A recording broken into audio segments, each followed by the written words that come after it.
Hello everyone, আসসালামু আলাইকুম। সবাইকে অনিস কিচেনের পক্ষ থেকে স্বাগতম। আজকের রেসিপিতে থাকছে ডিম আলুর চপ। অসম্ভব মজার একটি রেসিপি, শুরু থেকে শেষ পর্যন্ত দেখবেন। চলে যাচ্ছি ভিডিওতে। চপ তৈরি করার জন্য প্রথমে আলুর মিশ্রণটা রেডি করে নিচ্ছি। আমি এখানে সিদ্ধ করে আলু গ্রেট করে নিয়েছি 4টা মাঝারি সাইজের, আর দিয়ে দিচ্ছি হাফ কাপ পেঁয়াজ কুচি। পেঁয়াজটা খুব ভালো করে কেটে নিতে হবে, একদম চিকন করে, যাতে করে আলুর সাথে মিশে যায় খুব সহজেই। দিচ্ছি 3টা কাঁচামরিচ কুচি, দিচ্ছি ধনে পাতা হাফ কাপের মতো, দিচ্ছি 1 চা চামচ লবণ। লবণটা অবশ্যই টেস্ট অনুযায়ী অ্যাড করবেন। দিচ্ছি জিরার গুঁড়া ভাজা হাফ চা চামচের মতো, হাফ চা চামচ ধনিয়ার গুঁড়া, দিচ্ছি হাফ চা চামচ মরিচের গুঁড়া, দিচ্ছি হাফ চা চামচ হলুদের গুঁড়া। সবগুলো উপকরণ খুব ভালো করে হাত দিয়ে মিশিয়ে নিচ্ছি।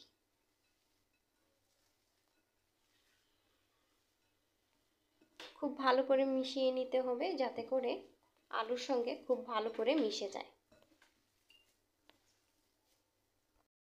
করে মিশিয়ে নিয়েছি। একবার এরকম করে ডিম চপ পেঁয়াজ দিয়ে তৈরি করে দেখতে পারেন, ভীষণ মজার হয়। এখন এইখান থেকে অল্প অল্প করে নিয়ে নিচ্ছি। আমার একটা চপ তৈরি করতে ঠিক যতটুকু লাগবে ততটুকু নিয়ে নিচ্ছি। এখন এই হাতে নিয়ে একটু এভাবে করে ছড়িয়ে নিচ্ছি। আর এখানে আমি 2টি ডিম সিদ্ধ করে আমি কেটে নিয়েছি। এখন মাঝ বরাবর দিয়ে দিচ্ছি। এখন খুব ভালো করে মুখটাকে আটকিয়ে নিচ্ছি। ভালো করে আটকিয়ে নিতে হবে, যাতে করে ডিমের অংশটা না দেখা যায়। এই তো হয়ে গিয়েছে।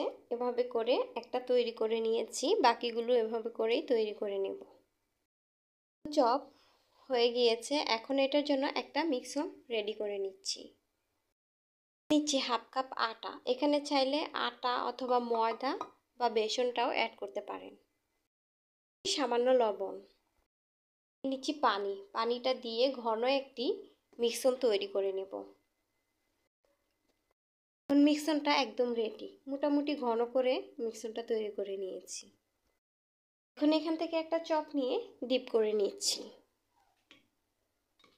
খুব ভালো করে 4-5টা যেন ভালো করে লেগে যায়, ঠিক সেভাবে করে নিচ্ছি। এখন এটা উঠিয়ে নিচ্ছি। এখানে আমি বিস্কিটের গুঁড়া নিয়েছি, এর মধ্যে কুট করে নিব। আপনারা চাইলে এটা বেড কভার দিয়েও করতে পারেন। ঠিক এভাবে করে একটু হালকাভাবে চেপে চেপে দিলেই খুব ভালো করে লেগে যাবে। এই তো এভাবে করে নিয়েছি। সবগুলো এভাবেই করে নিব।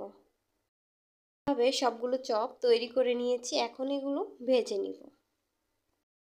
আগে থেকে বেশ কিছু তেল নিয়ে গরম করে নিয়েছি। তেলটা এখন গরম হয়ে গিয়েছে। এখন এর মধ্যে চপগুলো দিয়ে দিচ্ছি। তবে একবারে আমি সবগুলো দিব না, আমি 2বারে ভেজে নিব। যতক্ষণ না আমি আমার পছন্দ মতো কালার আনতে পারছি, ততক্ষণ পর্যন্ত আমি এভাবে উল্টিয়ে পাল্টিয়ে ভেজে নিব। সবগুলো ভেজে নেওয়া হয়ে গিয়েছে। সুন্দর একটি ব্রাউন কালার করে ভেজে নিয়েছি। এখন তেল ঝরিয়ে উঠিয়ে নিচ্ছি। বাকি চপগুলো এভাবে করেই ভেজে নেব। চুলা থেকে নামিয়ে নিয়েছি, আর দেখতে পাচ্ছেন কত লোভনীয় হয়েছে দেখতে। অসম্ভব খেতে হয়ে থাকে। আপনার ইফতারের আইটেমে এই রেসিপিটি ট্রাই করতে পারেন। আমাকে আমার কমেন্ট বক্সে জানাবেন ঠিক কেমন হয়েছে। আর ভিতরটা দেখতে পাচ্ছেন কত বেশি টেস্টি হয়েছে। রেসিপিটি ভালো লাগলে আমার চ্যানেলটিকে সাবস্ক্রাইব করে রাখবেন। আজকে এখানেই বিদায় নিচ্ছি। সবাই ভালো থাকবেন, সুস্থ থাকবেন। আল্লাহ হাফেজ।